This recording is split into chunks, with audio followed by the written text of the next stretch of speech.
Halo anak-anak, hari ini kita akan belajar tema 2 subtema 3, yaitu tugasku sehari-hari di rumah. Nah, apa saja yang akan kita pelajari? Mari kita lihat. Nah, pernahkah kalian diminta oleh bunda untuk pergi ke suatu tempat? Ke warung misalnya. Ketika anak-anak tidak tahu letak warung, maka bunda akan menggambarkan denah agar kalian tidak tersesat. Nah, contohnya seperti gambar di atas. Nah, lalu apa itu denah? Denah adalah gambar yang menunjukkan letak suatu tempat. Lalu, bagaimana cara membaca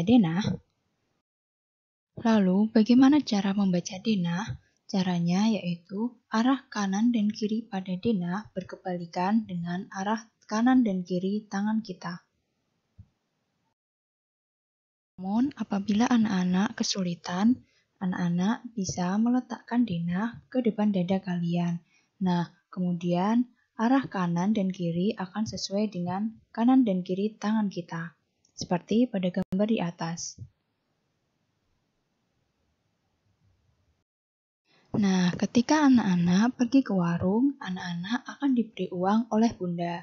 Nah, apa itu uang? Uang adalah benda yang berfungsi sebagai alat tukar.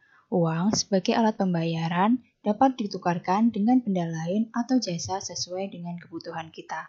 Ketika anak-anak pergi ke warung, anak-anak misalkan membeli sebuah telur. Nah, anak-anak akan mendapatkan telur, kemudian anak-anak akan menukarkan uang sebagai alat pembayarannya. Lalu, ada berapa macam uang yang biasa kita gunakan? Nah, ada dua. Yang pertama adalah uang kertas, kemudian uang logam.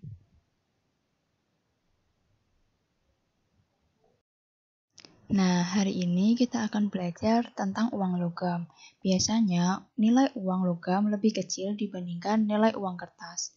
Lalu, apa saja uang logam? Yang pertama, uang Rp100. Yang kedua, uang logam Rp200. Yang ketiga, uang logam Rp500. Dan yang keempat, uang logam Rp1.000. Setelah anak-anak sampai ke warung, bagaimana cara anak-anak memanggil penjual? Apakah anak-anak akan menekan bel atau mengetuk pintu? Ketika kita menekan bel ataupun mengetuk pintu, keduanya akan menghasilkan bunyi. Ada banyak bunyi di sekitar kita yang dapat kita dengarkan. Ada bunyi yang berasal dari alam, contohnya seperti angin. Bunyi yang berasal dari benda yang berbunyi sendiri, contohnya telepon atau jam waker. Kemudian, bunyi yang dihasilkan manusia, contohnya ketika kita sedang berbicara. Selanjutnya, bunyi yang dibuat manusia, contohnya ketika kita memukul meja, maka akan menghasilkan sebuah bunyi. Nah, bunyi yang terdengar saat kita mengetuk pintu adalah contoh dari bunyi yang dibuat oleh manusia. Lalu, apa saja contoh bunyi yang dapat dibuat oleh manusia?